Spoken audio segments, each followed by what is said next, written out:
Episode 703. Book talk begins at 19 minutes and 44 seconds. Cranford begins with episode 679. Welcome to CraftLit, the podcast for crafters who love books. My name is Heather Ordover, and I'm podcasting from where the Delaware River meets the Old York Road, New Hope, Pennsylvania. Episode 703, Wool Games.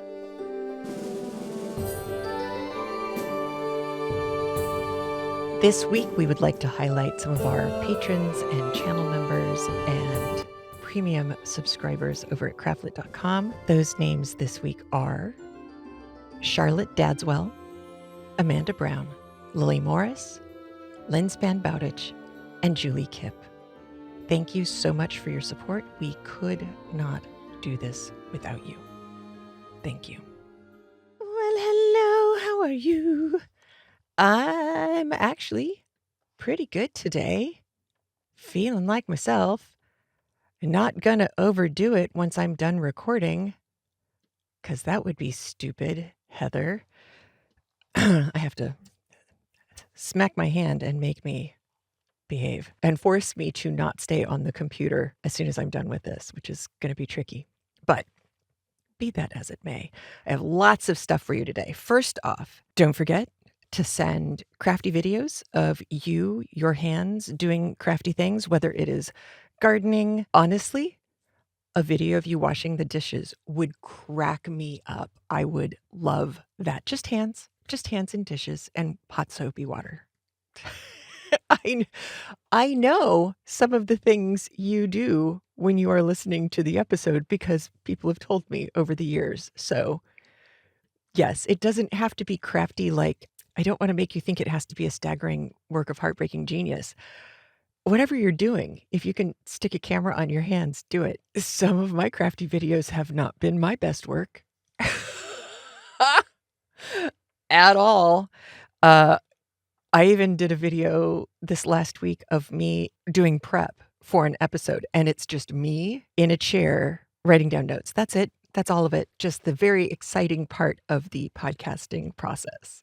So yeah, please send us your videos. We have a link in the show notes for you to, it's a form to fill out so you can tell us what you want to about what you are doing, including whether you want to mention a charity or a guild on the screen. And then you can upload your video there. Christmas bookmarks. The signups ended last Friday. So if you're watching this on November, let's see, this will be the day after Thanksgiving in the United States, so November 28th.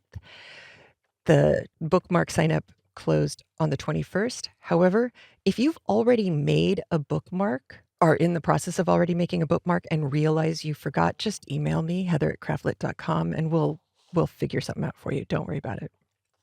Just let us know as soon as you can. Game of Wool. So this is the Great British Knit Off, and I had high hopes for it. So did a lot of people. I don't think my reaction to it has been quite as negative as a lot of other people on the internet. I think Nimble Knitter, he is a YouTuber who does great knitting tutorials. I really like his stuff. He had what I think is probably the most accurately detailed and the least kind of hysterical response that I've seen. That said, one of the other reasons why I really, really liked his take on it was he said what a couple of other people did too. It may or may not be your cup of tea. You may or may not think it's great. Please watch it and support it, because ultimately what we would like is for something like this to continue and improve.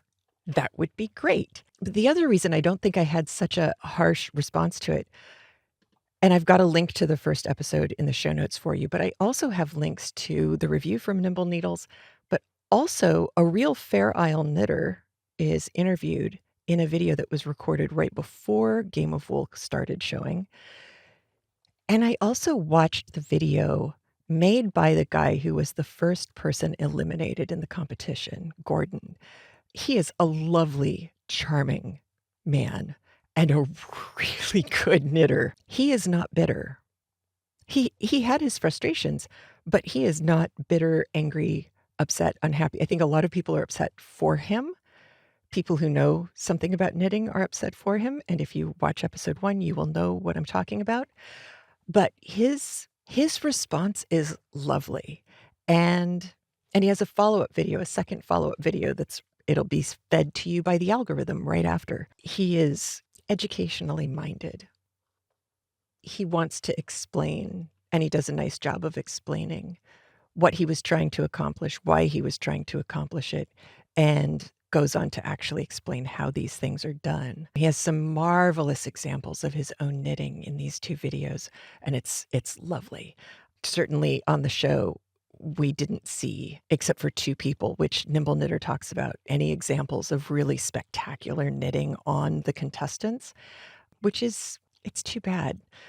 I agree with Nimble Knitter. It is largely so far a lost opportunity. It looks like it looks like what happens in Hollywood, that decisions were made by people with money and decision power, and not necessarily by the people who are creative and understand what they're doing. And we don't have a Paul Hollywood or a Mary Berry, somebody who can really be a force for the importance of communicating what it is that they do and love to do. And I think that the lack of that shows a little bit. The other thing that Gordon said, which made me very happy, was that the 2 women who are the judges, who I think have been edited very poorly, he said they're edited very poorly, and that they are marvelous, helpful, lovely people who really do know their stuff. So that also made me feel a lot better, was just getting a chance to see what Gordon had to say and see how just fine he was. If you've been seeing a lot of scuttlebutt on the web, there are some sane places you can go to find real reactions, which is nice. On other good news, if you were a fan of Alton Brown and Good Eats, which I am sure I talked about in very early episodes of this podcast, he's back. I got a video of a short of him talking about how to make a perfect baked potato. And I was like, wow, that looks like he's on a set kitchen. I don't think that's his home. And I clicked on the channel name, and it's him.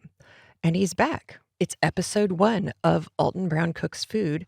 And it is him going back to the very first episode in 1999 and doing an update on that, which was how to cook a turkey. So seasonally appropriate and always good to see him. He is who my kids grew up calling the food scientist, because he always explained how/why things happen the way they do, and how/why you want to avoid these problems or make these things happen. He does the same exact thing in the baked potato episode, where he has pipe cleaners showing you what the chemical composition of a russet potato actually is on the inside. And you know me, I could eat that forever. Well, I could eat potatoes and Alton Brown's explanations forever. So very happy news in that respect. He's always charming and funny, hits all my goofy bones very, very nicely. I do like his sense of humor. Also on funny, surprisingly funny until suddenly very, very not funny, Andrew took Aaron and me to see Nuremberg with Russell Crowe. Russell Crowe, the maniac actor who insists on gaining weight for roles. I was convinced they put him in a fat suit. They did not. He's so good. He is so good. He was the perfect casting choice, because it's impossible not to like him, and that's important. This is all about the Nuremberg trials in 1946, and everything's based on a couple of different books and focuses on one of the psychologists' stories of being asked by the American military to go in and help them understand these people, the 22 men who were originally the first 22 men who were put on trial for war crimes. The other part of the story is nobody had ever done that before. War crimes were not a thing that you could pursue in a court of law. And that side of the story, how did they figure out how to do that. Who was involved? Why was it so complicated? One of the things that'll blow your mind is, even with that, how fast this all went. And it had to, and you understand why it had to. But one of the things that makes this movie so tightly done is the editing, the cuts between scenes. There's a scene where Rami Malek, who is Doug Kelly, the main psychologist who you are focused on, he's smoking a cigarette. He puts it out in his drink. The split second before the cigarette hits the liquid in the glass, it cuts to someone's foot coming down in a mud puddle outside in a rainstorm. So the hiss that your ears hears is a combination of the hiss of the cigarette going into the liquid and the foot going into the water. And it's so well done. It really propels you through the movie. And the movie is very funny. I know that sounds way wrong on several fronts. Like, why would you make a movie about Nuremberg funny? Because going through this was kind of, and if you didn't laugh, you're going to cry kind of thing. But also, it looks like a no-brainer in retrospect, and it so wasn't. And it's important for us to remember these were human people who were trying to figure out how to do the right thing and why, and whether it was even important to do the right thing. And so, yeah, the writer-director did, I think, an excellent job of bringing his vision up on the screen and giving us all an opportunity to learn from it. That said, I was convinced that one of the main characters was a composite character, and I was wrong. When you see Howie, just know that Howie was a real person, and there are documentaries made about him as well. Beautifully acted, lovely, charming, somebody who speaks better German than I do. Please tell me if you can tell who is a native German speaker or who actually does speak German, not learned how to speak it phonetically for the film. I have my own theories, and I will be looking them up, but I am curious to know what other people think. So leave a comment in the show notes underneath the episode. I will be very interested to hear what you have to think. And we have links out to the documentary on Howie and all sorts of stuff. The other thing we watched was on Netflix, Death by Lightning. It's a 4-episode miniseries about Garfield and Charles Guiteau, his assassin. Again, some parts of this are so funny. Nick Offerman. I don't know anybody who doesn't love Nick Offerman. He is stupendous. And for people who are not in the United States, if you've ever wondered why we are the way we are in this country, the personality types that you see in this miniseries are mwah, chef's kiss. Just a cross-section of the United States, kind of all wrapped up into maybe 4 characters. Not always good, not always bad, not always perfect, but especially for Nick Offerman's character, maybe not perfectible, but improvable. It's fascinating. If you know the Stephen Sondheim show Assassins, you already know this story or some of it. The Ballad of Charles Guiteau. He's the look on the bright side, not on the dark side. He's the guy who sang "I am going to the Lordy" as he approached the noose. And yeah, Sondheim lifted those lyrics from the song he sang on the scaffold. It's interesting. It's a great story. They did a great job. And again, 4 episodes. It's really tight. It's really well done. And it's always fun to see Josh Lyman back at the White House. So how can you go wrong? It's just a lot of fun. And again, a lot of fun until all of a sudden, oh my goodness, it's not fun anymore. Over on Discord, I offered to find Frankenstein scenes from the Guillermo del Toro Frankenstein that were not gory. It's a lot. I mean, it's not constant gore. It's certainly not like slasher level Friday the 13th or Saw level gore. They don't shy away from showing Victor compiling the body that becomes the creature. So I did. I went online and I went and looked up Elizabeth things. Saying Elizabeth things is harder than I thought to say right after each other. Mia Goth, who plays Elizabeth, who was the Harriet in Anya Taylor-Joy's Emma, she's marvelous. The clips that I have amassed, which are in the show notes, are a couple of them are basically just take a look at what she looks like, because she, like everybody, was costume designed, art directed to within an inch of their life. Gorgeous. I also have a video short of just a bunch of clips of her dresses and a video on them putting Jacob Elordi into his creature makeup, which is pretty wild to watch. I'm always fascinated by those, what they have to go through, both the actor and the makeup artist, because they have to do it exactly the same way every day, which is not easy. But after I found all of these different shorts about Elizabeth, I found someone had gone in and edited together basically Elizabeth's entire character arc. I think it's like a 7-minute video. So if you don't want to or don't feel that you can watch the entire movie, but you're curious about how they dealt with Elizabeth, because I mentioned last week it's different, but I don't think it's wrong, that will show you everything you need to see, those 7 minutes, and you'll avoid all of the gore and painful stuff. The creature's scenes with the old man in the hovel in the cabin are lovely, and when it ends, when that sequence ends, it hurts and it's hard to watch. And so I didn't go find scenes with them, although they are beautiful and so well done. The guy who played Cohen the Barbarian in Color of Magic and Filch in the Harry Potter films, and the guy at the Red Wedding, right? In Game of Thrones, he's the one who plays the old man, and he is stunning. So good. So if you've been hesitant about the gore, I've got you. You can at least get a chance to see what some of the costumes look like, and boy, are they amazing. I have not checked them for, like, were they handmade? Were they, are there hidden zippers, that kind of thing?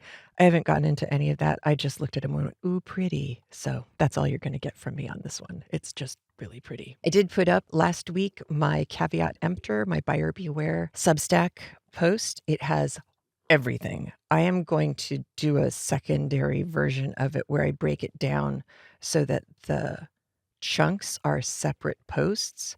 So it'll be easier, I think, to find what you're looking for, because then I can make like a table of contents and it'll be different links. I think that will help a lot. Last thing before book talk, I know that I got emails this last week. Some people were having problems getting episodes to download, premium episodes to download off of the craftlit.com premium pages. We're working on that. And I know at least one person had their login fail. If that happens to you, try clearing your cache. If you're on Chrome, Quick tutorial, Aldrin here.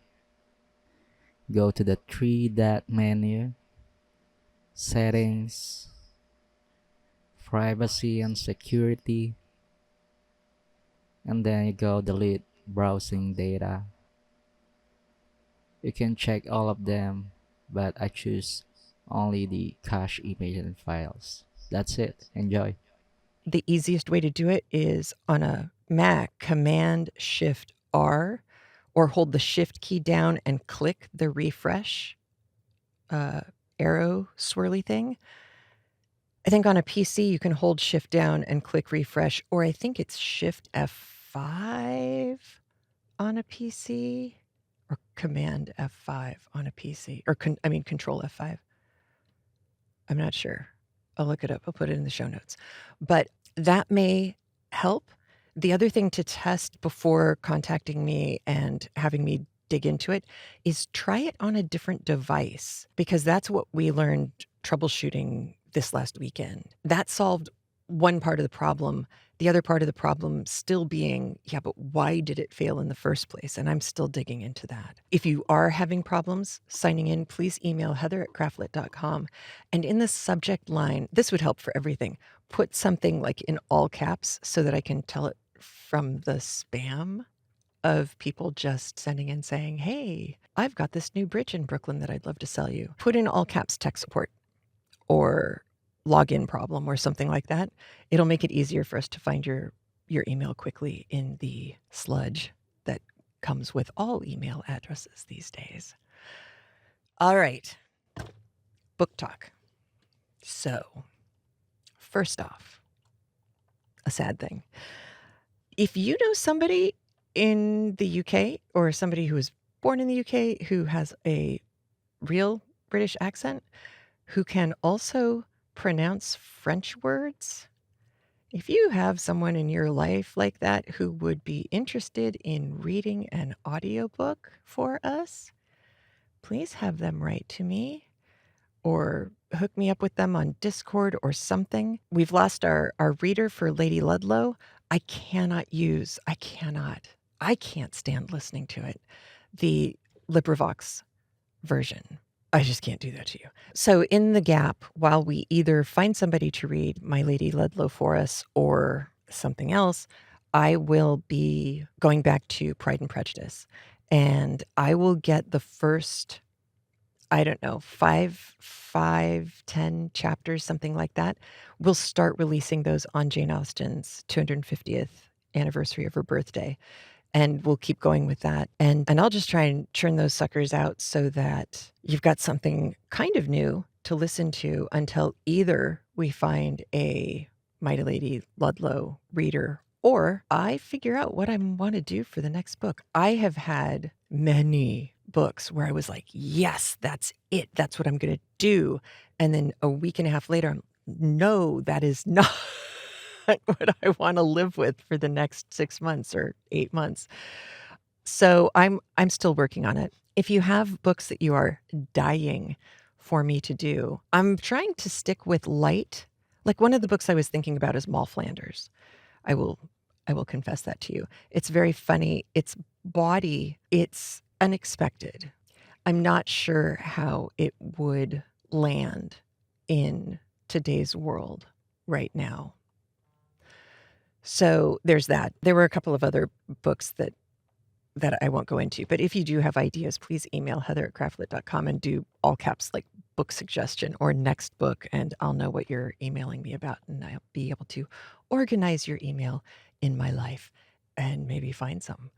I'll also put a poll up on Discord and see, we might be able to do polls on Facebook still. They may not have broken that. So we'll find something. But in the meantime, there'll be a gap while I get the first Pride and Prejudices ready to go. As far as the rest of the end of Mr. Harrison's confession, last week we had round 2 of Chaos Ensues. Now we get the denouement, the unknotting, the untangling of the tangles that were made during the previous chapters. I know we talked about denouements. It was back when I was living in Tucson. I remember sitting at that computer in that setup talking about it. Denouement, when I was in school, they used the phrase unraveling. The denouement is when the plot unravels. And that is really not the right vibe. Like unraveling is, yanking on a piece of yarn and your whole sweater disappears. This is untangling or unsnarling, which was a secondary definition of unravel on the Oxford, not the OED, the Oxford Dictionary, just the regular Dictionary of English, not the big heavy one. So obviously today in our unknotting, our untangling of things, poor Mr. Harrison has to deal with the fact that everybody thinks he's going to marry everybody else, and that's not going to fly very well with the vicar. And that's what we get. That's it. If you have forgotten who Jack Marchand is, you might want to go back and listen to at least the chapter audio of episode 698. That was chapters 7 and 8 when we got introduced to him. Just to refresh your memory, because he gets spoken about in these chapters very specifically about his behavior back then and him now. And he is still a fun character. Jenny Lind gets mentioned. Jenny Lind was a hugely famous Swedish opera singer. In the 1800s, she actually got brought to the United States by P.T. Barnum to do concerts here after she retired from doing opera in Europe and made a dumpster load of money, which is kind of impressive because I didn't think P.T. Barnum, he must have made a whole lot of money off of her if she made that much. I don't think he was very good about sharing the wealth necessarily. But the concert tour of the United States started in 1850, so she is really big right around the time that Cranford and Mr. Harrison's confession is occurring. But lovely, lovely singer by reputation and by history. Prolix, pronounced in English, it's a French word. Prolix. It means too many words. We've talked about this not too long ago, and I believe I had to go to the same clip because anytime somebody says too many fill in the blanks, I think of this scene. Well, Herr Mozart, a good effort. Oh, well, decidedly that. An excellent effort. You have shown us something quite new tonight. It is new. It is, isn't it, sire? Yes, indeed. So, then you liked it. You really liked it, sire. Well, of course I did. It's very good. Of course, now and then, just now and then, it seemed a touch, What do you mean, sire? well, I mean, occasionally it seems to have, how should one say, how shall one say, Director? Too many notes, Your Majesty. Exactly. Very well put. Too many notes. I don't understand. There are just as many notes, Majesty, as are required, neither more nor less. Well, my dear fellow, there are, in fact, only so many notes the ear can hear in the course of an evening. I think I'm right in saying that, aren't I, court composer? Yes. Yes. On the whole, yes, Majesty. This is absurd. My dear young man, don't take it too hard. Your work is ingenious. It's quality work. And there are simply too many notes. That's all. Just cut a few and it'll be perfect. So, too many notes. Just cut a few out and it'll be great. Ah, that scene. That scene for anybody who's ever done anything artistic or in writing, in poetry, in anything where you've poured everything into it and somebody comes in and goes, too much green in that tree. You're like, what? That movie was so good. If you haven't seen Amadeus, do yourself a favor. So good. There's going to be a joke about pickles, pickled cucumbers. So what I think of as just pickles, period. There's a joke about that. And I looked this up. Fermented pickles done the old way, not with a vinegar, brine, and heat, which is how we would make them now, or how I have made them now. But pickles done the old-fashioned way where you do a salt brine and you kind of keep it in a jar or a crock. And I think you keep the lid open just a little bit so that there's some air getting in there and moving around, but also so that as the stuff ferments, the air can escape. Fermented pickles have probiotics, like most fermented things, like sauerkraut's really good for you because it's fermented and you get your probiotics that way. I suppose you could think of yogurt as fermented milk, although that's an awfully fast fermentation process. Usually it takes longer than yogurt takes to make. Either way, they were known to be healthy for you, number one. And number two, pickling was really pretty much the main way you were going to get any vegetables in the wintertime back then, because you needed to have things that were preserved. Nothing's going to be growing for you to eat. I'm old enough to remember seasonal eating when I was a kid. You know, you weren't going to get an artichoke in February.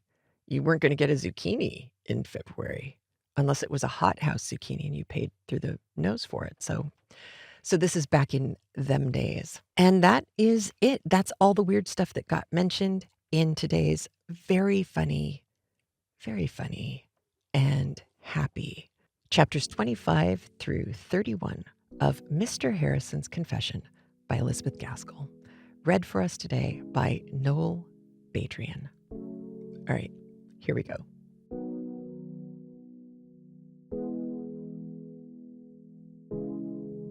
Section 9 of Mr. Harrison's Confessions by Elizabeth Gaskell. Recording by Noel Badrian. Chapter 25. What most people would have considered a more serious evil than Sophie's absence befell me. I found that my practice was falling off. The prejudice of the town ran strongly against me. Mrs. Munton told me all that was said. She heard it through Miss Horseman. It was said, cruel little town, that my negligence or ignorance had been the cause of Walter's death, that Miss Tyrrell had become worse under my treatment, and that John Brouncker was all but dead, if he was not quite, from my mismanagement. All Jack Marshland's jokes and revelations, which had, I thought, gone to oblivion, were raked up to my discredit. He himself, formerly, to my astonishment, rather a favourite with the good people of Duncombe, was spoken of as one of my disreputable friends. In short, so prejudiced were the good people of Duncombe, that I believe a very little would have made them suspect me of a brutal highway robbery which took place in the neighbourhood about this time. Mrs. Munton told me, apropos of the robbery, that she had never yet understood the cause of my year's imprisonment in Newgate. She had no doubt, from what Mr. Morgan had told her, there was some good reason for it, but if I would tell her the particulars, she should like to know them.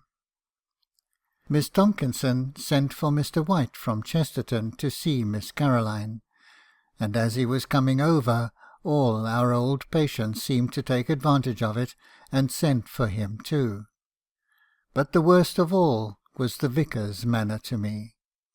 If he had cut me, I could have asked him why he did so, but the freezing change in his behaviour was indescribable, though bitterly felt. I heard of Sophie's gaiety from Lizzie. I thought of writing to her. Just then Mr. Morgan's fortnight of absence expired. I was wearied out by Mrs. Rose's tender vagaries, and took no comfort from her sympathy, which indeed I rather avoided. Her tears irritated instead of grieving me. I wished I could tell her at once that I had no intention of marrying her. Chapter 26. Mr. Morgan had not been at home above 2 hours before he was sent for to the vicarage. Sophie had come back, and I had never heard of it. She had come home ill and weary and longing for rest, and the rest seemed approaching with awful strides. Mr. Morgan forgot all his Parisian adventures and all his terrors of Miss Tomkinson when he was sent for to see her. She was ill of a fever, which made fearful progress. When he told me, I wished to force the vicarage door, if I might but see her. But I controlled myself, and only cursed my weak indecision, which had prevented my writing to her. It was well I had no patients. They would have had but a poor chance of attention. I hung about Mr. Morgan, who might see her, and did see her. But from what he told me, I perceived that the measures he was adopting were powerless to check so sudden and violent an illness. Oh, if they would but let me see her! But that was out of the question.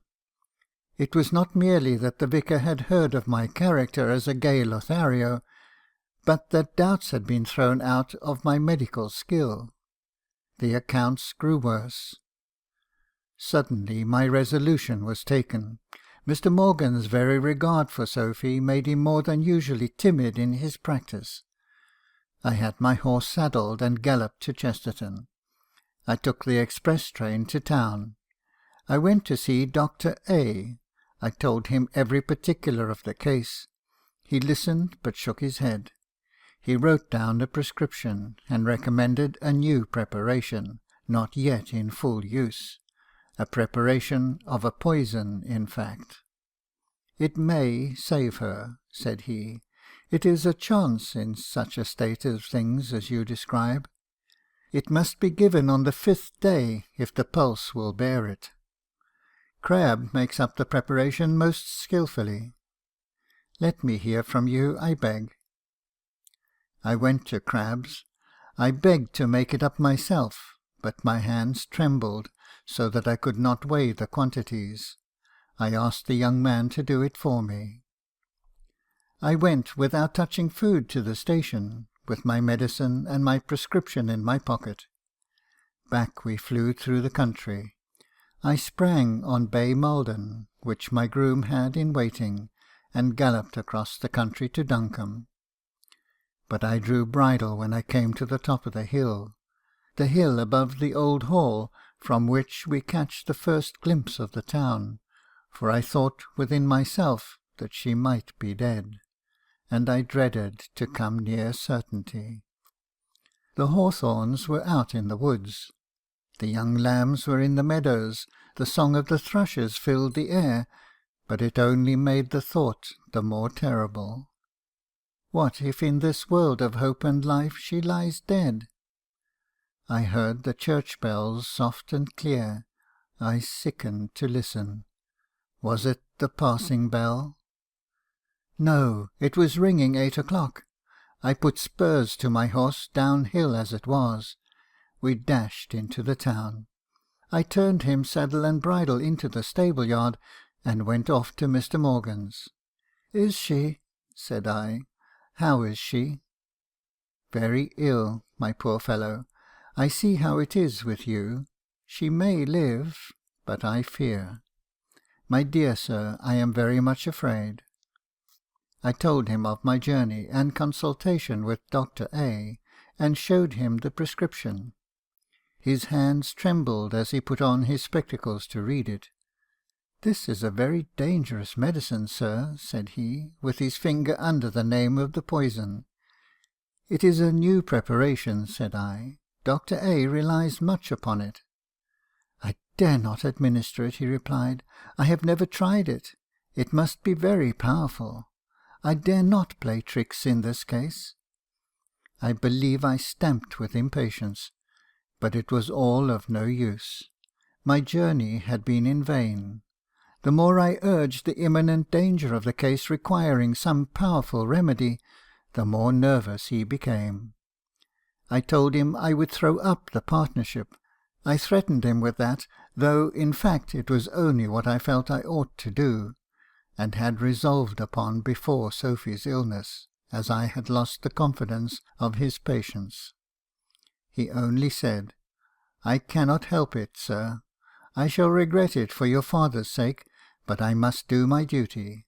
I dare not run the risk of giving Miss Sophy this violent medicine, a preparation of a deadly poison." I left him without a word. He was quite right in adhering to his own views, as I can see now, but at the time I thought him brutal and obstinate. Chapter 27. I went home. I spoke rudely to Mrs. Rose, who awaited my return at the door. I rushed past and locked myself in my room. I could not go to bed. The morning sun came pouring in, and enraged me, as everything did since Mr. Morgan refused. I pulled the blind down so violently that the string broke. What did it signify? The light might come in. What was the sun to me? And then I remembered that the sun might be shining on her, dead. I sat down and covered my face. Mrs. Rose knocked at the door. I opened it. She had never been in bed, and had been crying too. "Mr. Morgan wants to speak to you, sir." I rushed back for my medicine and went to him. He stood at the door, pale and anxious. "She's alive, sir," said he, "but that's all. We have sent for Dr. Hamilton. I'm afraid he will not come in time. Do you know, sir, I think we should venture, with Dr. A.'s sanction, to give her that medicine. It is but a chance, but it is the only one, I'm afraid." He fairly cried before he had ended. "I've got it here," said I, setting off to walk, but he could not go so fast. "I beg your pardon, sir," said he, "for my abrupt refusal last night." "Indeed, sir," said I ought much rather to beg your pardon. I was very violent." "Oh, never mind, never mind. Will you repeat what Dr. A. said?" I did so, and then I asked, with a meekness that astonished myself, if I might not go in and administer it. "No, sir," said he, "I'm afraid not. I'm sure your good heart would not wish to give pain. Besides, it might agitate her if she has any consciousness before death. In her delirium she has often mentioned your name, and, sir, I'm sure you won't name it again, as it may, in fact, be considered a professional secret. But I did hear our good vicar speak a little strongly about you. In fact, sir, I did hear him curse you. You see the mischief it might make in the parish, I'm sure, if this were known." I gave him the medicine, and watched him, and saw the door shut. I hung about the place all day. Poor and rich all came to inquire. The country people drove up in their carriages. The halt and the lame came on their crutches. Their anxiety did my heart good. Mr. Morgan told me that she slept, and I watched Dr. Hamilton into the house. The night came on. She slept. I watched round the house. I saw the light high up, burning still and steady. Then I saw it moved. It was the crisis, in one way or other. Chapter 28. Mr. Morgan came out. Good old man.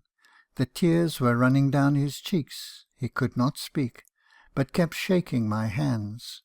I did not want words. I understood that she was better. Dr. Hamilton says it was the only medicine that could have saved her. I was an old fool, sir. I beg your pardon. The vicar shall know all. I beg your pardon, sir, if I was abrupt. Everything went on brilliantly from this time. Mr. Bullock came to apologise for his mistake and consequent upbraiding. John Brouncker came home, brave and well. There was still Miss Tomkinson in the ranks of the enemy, and Mrs. Rose too much, I feared, in the ranks of the friends. Chapter 29. One night she had gone to bed, and I was thinking of going. I had been studying in the back room, where I went for refuge from her in the present position of affairs.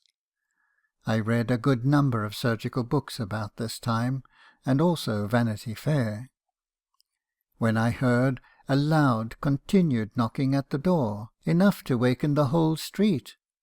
Before I could get to open it, I heard that well-known bass of Jack Marshland's, once heard, never to be forgotten, pipe up the negro song, "Who's that knocking at the door?" Though it was raining hard at the time, I stood waiting to let him in. He would finish his melody in the open air, loud and clear along the street it sounded. I saw Miss Tomkinson's night-capped head emerge from a window.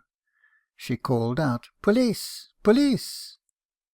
Now there were no police, only a rheumatic constable in the town, but it was the custom of the ladies, when alarmed at night, to call an imaginary police, which had, they thought, an intimidating effect. But as everyone knew the real state of the unwatched town, we did not much mind it in general. Just now, however, I wanted to regain my character, so I pulled Jack in, quavering as he entered. "You've spoilt a good shake," said he, "that's what you have.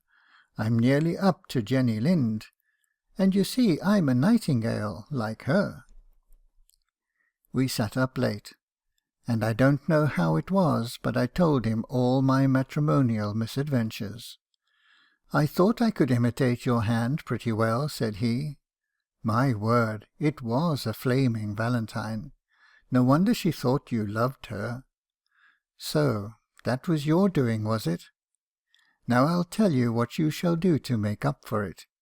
You shall write me a letter confessing your hoax, a letter that I can show.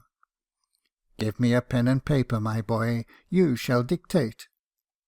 With a deeply penitent heart. Will that do for a beginning? I told him what to write, a simple, straightforward confession of his practical joke. I enclosed it in a few lines of regret that, unknown to me, any of my friends should have so acted. Chapter 30. All this time I knew that Sophie was slowly recovering. One day I met Miss Bullock, who had seen her. "We have been talking about you," said she, with a bright smile, for since she knew I disliked her, she felt quite at her ease and could smile very pleasantly. I understood that she had been explaining the misunderstanding about herself to Sophie, so that when Jack Marshland's note had been sent to Miss Tomkinson, I thought myself in a fair way to have my character established in 2 quarters. But the third was my dilemma. Mrs. Rose had really so much of my true regard for her good qualities that I disliked the idea of a formal explanation, in which a good deal must be said on my side to wound her. We had become very much estranged ever since I had heard of this report of my engagement to her. I saw that she grieved over it. While Jack Marshland stayed with us, I felt at my ease in the presence of a third person, but he told me confidentially he durst not stay long, for fear some of the ladies would snap him up and marry him. Indeed, I myself did not think it unlikely that he would snap one of them up if he could. For when we met Miss Bullock one day, and heard her hopeful, joyous account of Sophie's progress, to whom she was a daily visitor, he asked me who that bright-looking girl was. And when I told him she was the Miss Bullock of whom I had spoken to him, he was pleased to observe that he thought I had been a great fool, and asked me if Sophie had anything like such splendid eyes. He made me repeat about Miss Bullock's unhappy circumstances at home, and then became very thoughtful, a most unusual and morbid symptom in his case. Soon after he went, by Mr. Morgan's kind offices and explanations, I was permitted to see Sophie. I might not speak much. It was prohibited for fear of agitating her. We talked of the weather and the flowers, and we were silent. But her little white thin hand lay in mine, and we understood each other without words. I had a long interview with the vicar afterwards, and came away glad and satisfied. Mr. Morgan called in the afternoon, evidently anxious, though he made no direct inquiries. He was too polite for that, to hear the result of my visit at the vicarage. I told him to give me joy. He shook me warmly by the hand, and then rubbed his own together. I thought I would consult him about my dilemma with Mrs. Rose, who, I was afraid, would be deeply affected by my engagement. "There is only one awkward circumstance," said I, "about Mrs. Rose." I hesitated how to word the fact of her having received congratulations on her supposed engagement with me, and her manifest attachment. But before I could speak, he broke in. "My dear sir, you need not trouble yourself about that. She will have a home. In fact, sir," said he, reddening a little, "I thought it would, perhaps, put a stop to those reports connecting my name with Miss Tomkinson's if I married someone else." I hoped it might prove an efficacious contradiction, and I was struck with admiration for Mrs. Rose's undying memory of her late husband. Not to be prolix, I have this morning obtained Mrs. Rose's consent to marry her, in fact, sir," said he, jerking out the climax. Here was an event. Then Mr. Morgan had never heard the report about Mrs. Rose and me. To this day I think she would have taken me if I had proposed. So much the better. Marriages were in the fashion that year. Mr. Bullock met me one morning as I was going to ride with Sophie. He and I had quite got over our misunderstanding, thanks to Jemima, and we were as friendly as ever. This morning he was chuckling aloud as he walked. "Stop, Mr. Harrison," he said, as I went quickly past. "Have you heard the news? Miss Horseman has just told me Miss Caroline has eloped with young Hoggins. She is 10 years older than he is. How can her gentility like being married to a tallow chandler? It is a very good thing for her, though," he added in a more serious manner. "Old Hoggins is very rich, and though he's angry just now, he will soon be reconciled. Any vanity I might have entertained on the score of the 3 ladies who were at one time said to be captivated by my charms was being rapidly dispersed. Soon after Mr. Hoggins's marriage, I met Miss Tomkinson face to face for the first time since our memorable conversation. She stopped me and said, 'Don't refuse to receive my congratulations, Mr. Harrison, on your most happy engagement to Miss Hutton. I owe you an apology, too, for my behaviour when I last saw you at our house.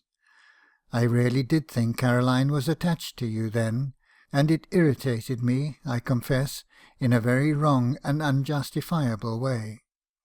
But I heard her telling Mr. Hoggins only yesterday that she had been attached to him for years, ever since he was in Pinafore she dated it from, and when I asked her afterwards how she could say so after her distress on hearing that false report about you and Mrs. Rose, she cried and said I never had understood her, and that the hysterics which alarmed me so much were simply caused by eating pickled cucumber.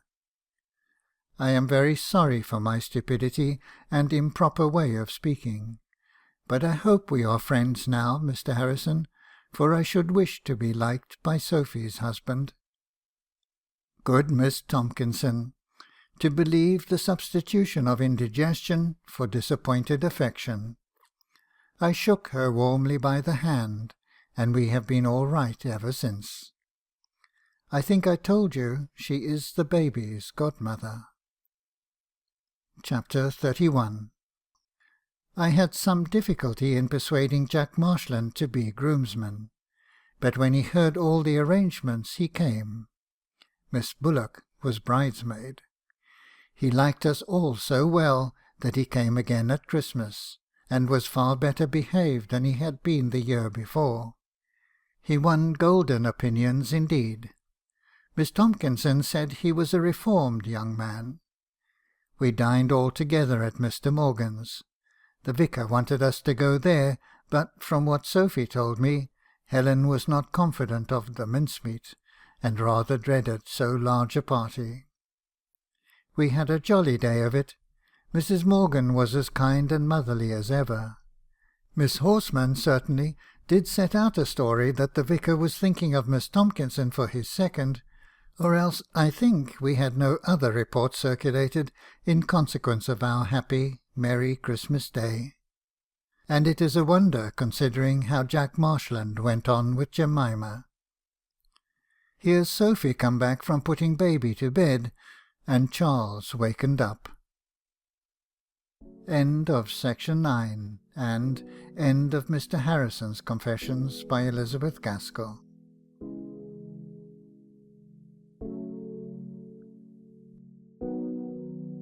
So our frame story ends happily. Mr. Harrison has finished telling his friend how he found his awesome wife, who we now know is, in fact, Sophie. There were so many things that I really loved.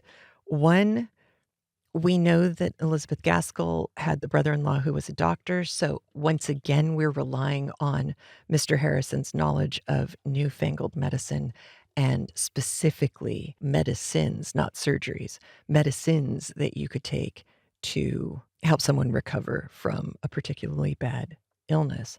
If you watch the Garfield thing, that last episode is look away if you're squeamish about surgery stuff. What happens in the 4th episode medically is correct. It is factually correct. 79 days of that, just so you know.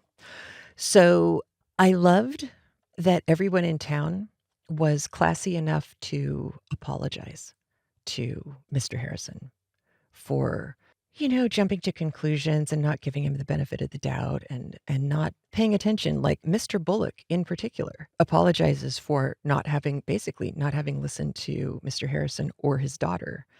And I thought that was pretty cool. But I also thought it was really interesting that Miss Caroline hooks up with Mr. Hoggins. Once again, you can tell this is a name that Elizabeth Gaskell just liked having in her books, because we had Mr. Hoggins, a different Mr. Hoggins in Cranford. This is a different Mr. Hoggins because he was a doctor in Cranford. He is not a doctor here. I love that Miss Caroline hooks up with him because of how Elizabeth Gaskell treated his name in Cranford. This is clearly kind of a dig at her. I also thought that her blaming her flights of fancy, her unreal vision of how her relationship with Mr. Harrison was panning out, she blames it on the pickles. And I loved that.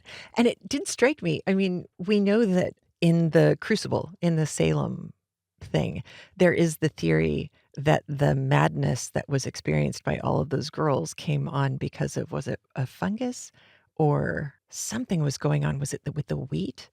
That there was it was actually medically induced or contextually induced in a health respect, not just in a psychological respect, psychosis with all of them. And I suppose if your stuff was fermented and grew some kind of wonky, weird stuff in there, maybe you could get away with saying that, but I just thought that was hysterical. I loved that when Jack Marchand was knocking at the door and singing and causing a ruckus, obviously late at night, that the women were calling the imaginary police out their windows because there was a disturbance. God, I love Elizabeth Gaskell. I also loved that the drama of the situation was not Jack fighting back. Jack did a bad thing. He thought it was funny. He now knows not so funny, and immediately and without argument does what needs to be done to make amends. I loved that little thing didn't become a blown up crisis moment of bad behavior. Jack's a gentleman too. He may be a goofball and have a kind of wicked sense of humor, but when he screwed up, he owned it and he fixed it. And I loved that so much. I also loved that Jack gets along with Miss Bullock and that Miss Bullock is their bridesmaid when Mr. Harrison and Sophie get married. I told you were going to wind up liking her. Now you know it's not just that she and Mr. Harrison really made their peace last week, but that this is where she ended up. That just made me very happy. I also loved that Miss Tompkinson, Caroline's older sister, is the godmother to Mr. Harrison and Sophie's first baby. It's nice. It's one of those things that I think it happens often, but I don't think we see it. We certainly don't see it in the news, and we rarely see it in film or television where people misunderstand each other. It's easy to do, and it's not like nefarious motives or anything. It's just people are complicated. And if we all grew up in different places, then we all have different kind of social shorthand and things that we think are common sense. Somebody else is going to be like, that's crazy. Why did you do it that way? And once you get to know somebody and you give them the benefit of the doubt, it makes it so much easier to find your way to being friendly later. And in this case, not just friendly, but being the godmother of someone's baby, someone who you didn't get along with before or didn't think you got along with before. So I loved that. I wish everybody on the planet right now would just go volunteer at like a food kitchen.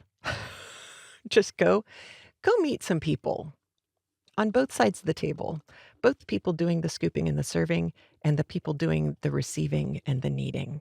Next summer, I am going to be dragging a child with me to do that as well. I think one of the things it does too is it really helps with social anxiety. If you have a kid who's got social anxiety issues, take them volunteering with you. They don't have to talk.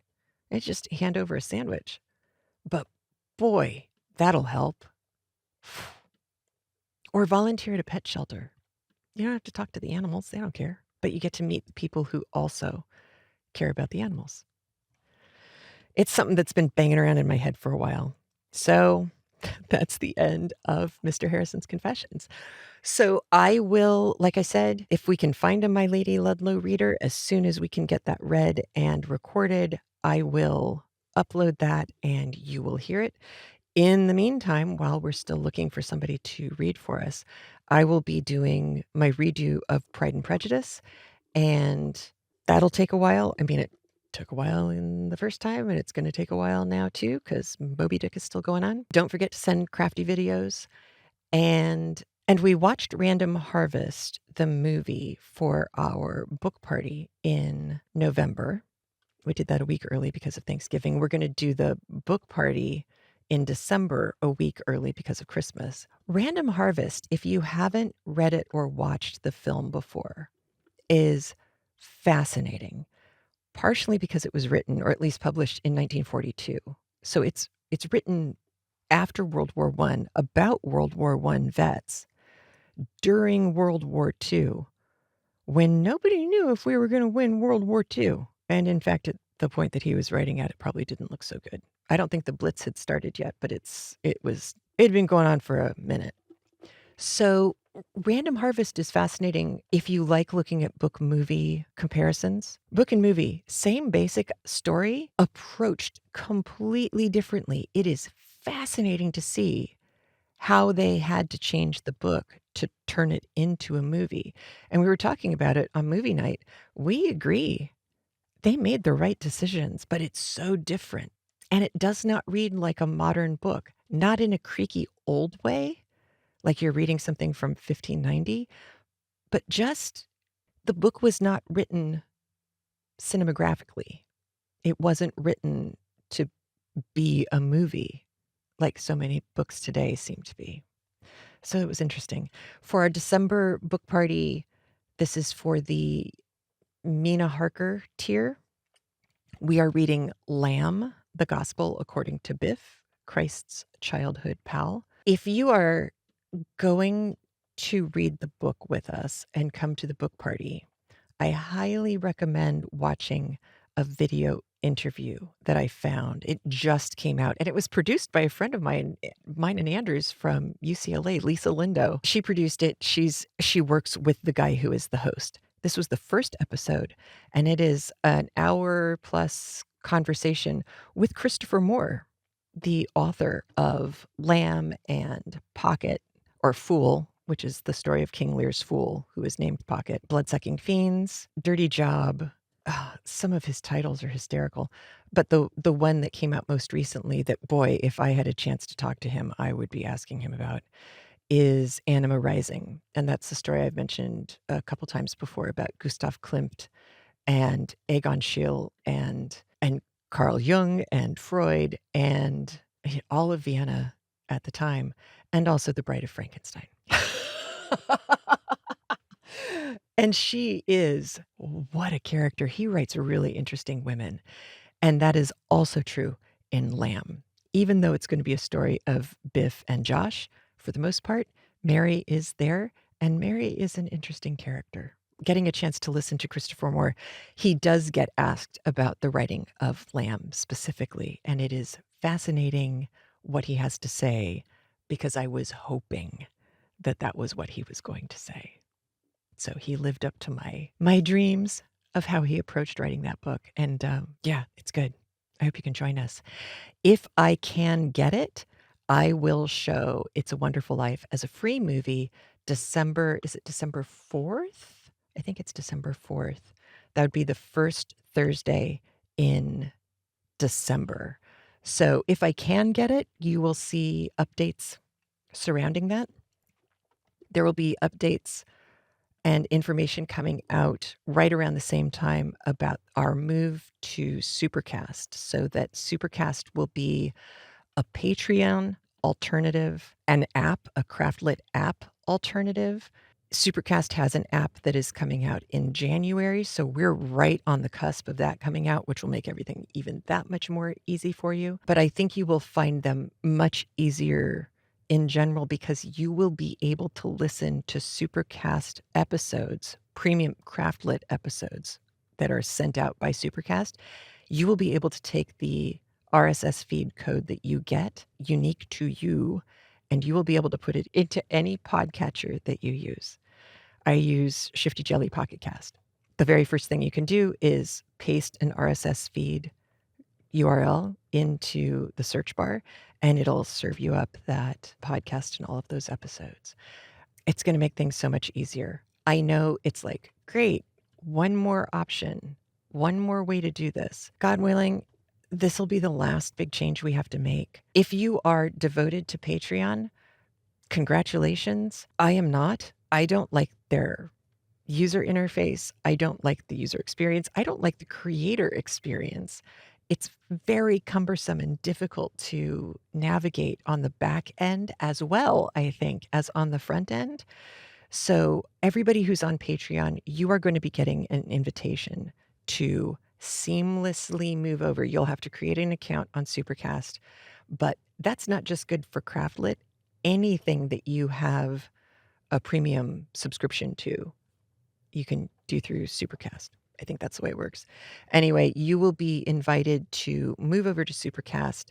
It'll be like a 2-click thing, and they already will know when you paid for Patreon. So you'll be prorated, and you won't wind up having to pay double for any month. You won't have to start on the first of the month so that you can avoid getting double charged. They have been fantastic. I think there are going to be some other changes happening to the CraftLit feed that's come out of Libsyn, because now we can't do premium audio there anymore. There are going to be some other changes happening as well, but this is the first one, and I think it's super important. It's going to make me sleep better at night once we get this happening, and it'll roll out, again, God willing and the creeks don't rise, it'll roll out and be live on the 5th, which means you could listen to Moby Dick on Supercast on the 6th of December. The other thing that they have, which you will be thrilled about, is actual customer support and player support, which is not me. You'll be able to get an actual Supercast person, a professional person on chat or on email, and they can help you if something goes wrong. So there's a lot of benefits, I think, to going over there. And I will be putting out helper instructions, both as an audio and as a video podcast, so that you can learn all you need to know about how to do it. Super, super easy. I have signed up myself, and it is super, super easy. It'll also make things work better on Spotify. So if you are a Spotify aficionado, this will make your Spotify life happier too. All right, I'm gonna shut up. You have a great week. I hope you had a great Thanksgiving. I hope you have a lovely beginning to December.